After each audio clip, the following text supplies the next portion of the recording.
Sister, क्या मैं यहाँ बैठ सकता हूँ?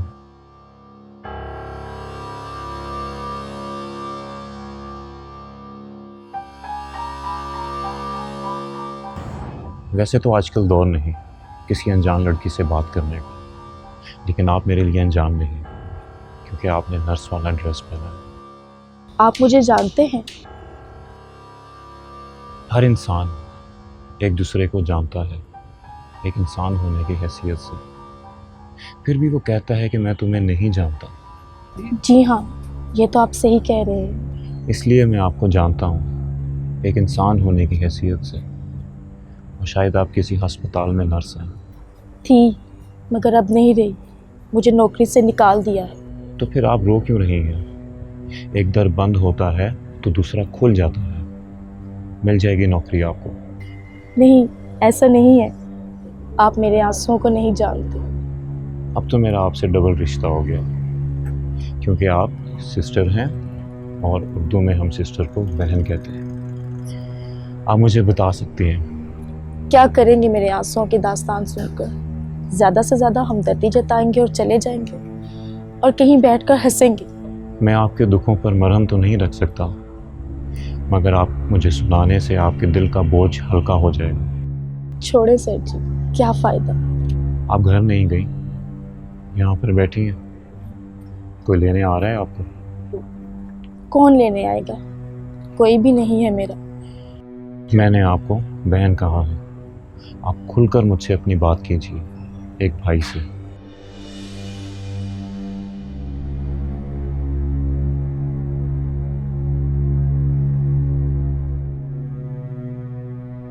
बहन भाई के मुकद्दस रिश्ते किसी दौर में हुआ करते थे, मगर अब नहीं है। अब तो बस हवस है, लालच है, एक दूसरे को काट रहे हैं। बहन का रिश्ता, माँ का रिश्ता आज भी उतना ही मुकद्दस है। सगे बहन भाइयों की निस्बत मुंह बोले बहन भाइयों का रिश्ता ज़्यादा मजबूत होता है। मेरी कोई बहन नहीं, आप ही बन जाओ। इस भाई को आजमा कर देख लो।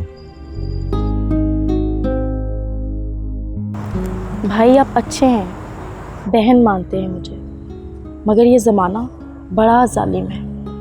ये किसी को जीने नहीं देता। ज़माने को छोड़ें, आप अपने दुख अपने भाई से शेयर कीजिए। हो सकता है कि मैं आपके दुखों का मुदावा कर सकूं। इंसान रिश्ते नाते से ही बनता है। आपने बहन कहा, मैंने मान लिया। आप भाई हैं। आपने कहाँ जाना है? मैं आपको छोड़ देता हूँ। अगर कोई आपको लेने नहीं आ रहा तो? मैं अपने घर नहीं जा सकती, मेरा शौहर मारेगा। मुझे मार खाकर घर से निकलना है, तो इससे बेहतर है मैं जाऊं ही ना। आपका कोई रिश्तेदार, कोई अजीज? कोई नहीं है मेरा। तो फिर आप अपने भाई के घर चलिए, मैं आपके शौहर से बात कर लूँगा। आप घबराइए नहीं, आप भाई के घर जा रही हैं, किसी घर के नहीं।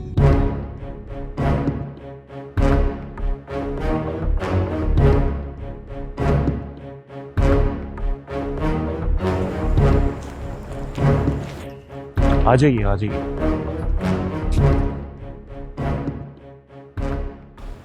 अरे आइए, घबराने की ज़रूरत नहीं। ये आपके भाई का गरीब खाना है। आ जाइए, आइए आइए, प्लीज़ बैठिए।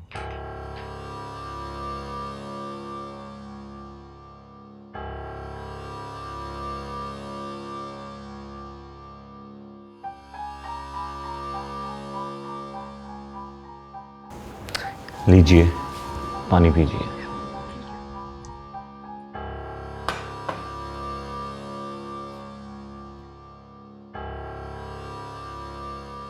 मेरी बहन, कुछ खाना पसंद करेंगे आप? नहीं नहीं, इसकी कोई ज़रूरत नहीं। अगर आप बुरा ना मनाए तो क्या एक सवाल कर सकता हूँ आपसे? बहन भी बोलते हैं और पूछ भी रहे हैं। आप वहाँ पर बैठी थी, रो भी रही थी। आपको नौकरी से क्यों निकाला उन्होंने? हमारा पेशा बहुत ही मुकद्दस है, मगर लोगों की निगाहों में नहीं है। हम लोगों की खिदमत करते हैं। जिस मरीज़ के घर वाले उससे दूर भागते हैं, हम उसको हाथ लगाते हैं, उसकी मरहम पट्टी करते हैं। लोग हमें सिस्टर तो कहते हैं, मगर सिस्टर का मतलब नहीं जानते। बहुत से लोग तो हमें गंदी निगाह से देखने के लिए आते हैं। बहाना अपने मरीज़ की तीमारदारी होता है, मगर उन लोगों को शायद ये नहीं पता कि सिस्टर का मतलब तो बहन होता है।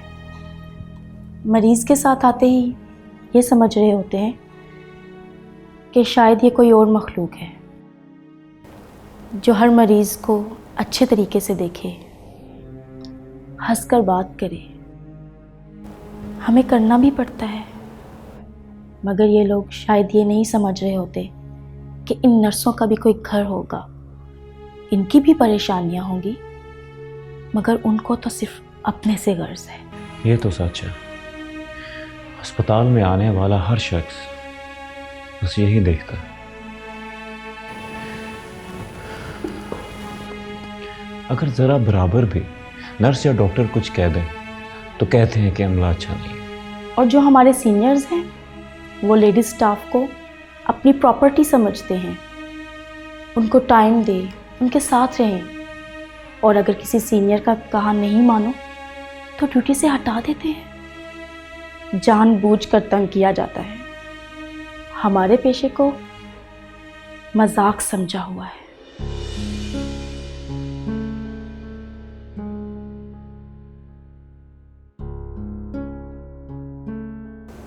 मेरे साथ भी ऐसा हुआ है।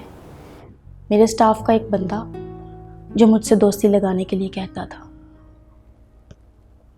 मैं टालती रही। जब उसने जिद की तो मैंने उसे झिड़क दिया। इसका बदला लेने के लिए उसने मुझ पे एक्सपायर इंजेक्शन लगाने का इल्ज़ाम लगा दिया, मुझे नौकरी से निकलवा दिया।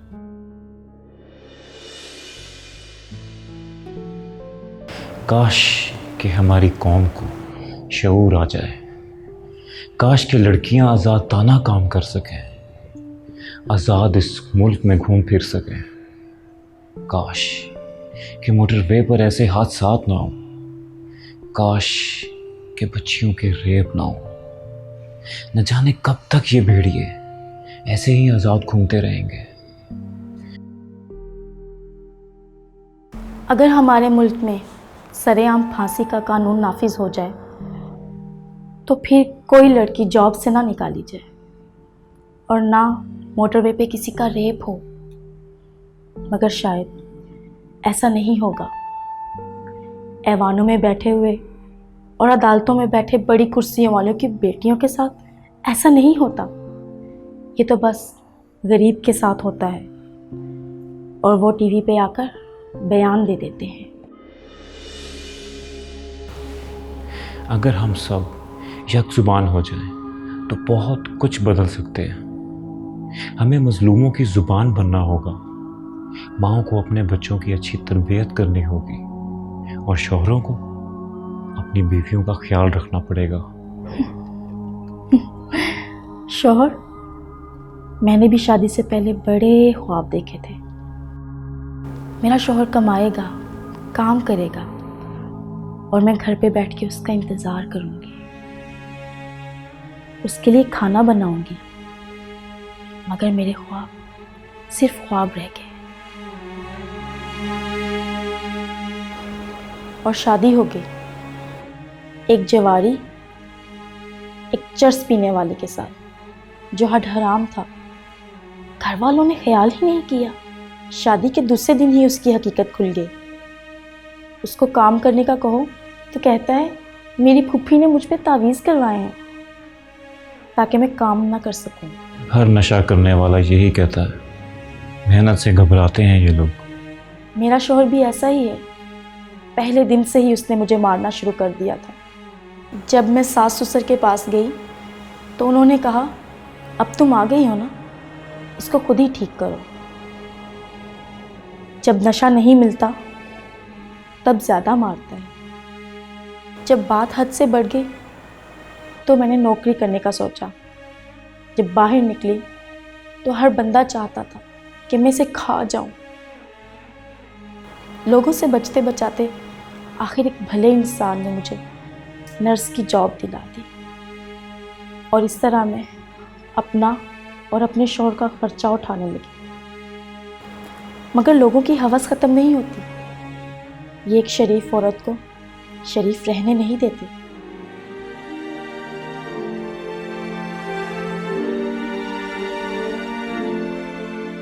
आप मायूस ना हो मेरी बहन, ये आपकी आवाज़ नहीं, ये पूरी दुनिया की औरतों की आवाज़ है। न जाने कितनी औरतें, कितनी लड़कियों के साथ यही सब कुछ होता है। न जाने कितनी औरतें कत्ल हुई, कितनी बच्चियां मारी गई। इसीलिए अल्लाह ने औरत को आला मकाम दिया है। एक दिन आएगा जब औरत की कदर ज़रूर होगी, उसका मकाम बनेगा।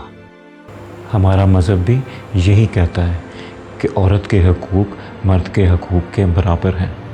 हमारा मज़हब तो बहुत कुछ कहता है, मगर लोग जानबूझकर अनजान बन जाते हैं।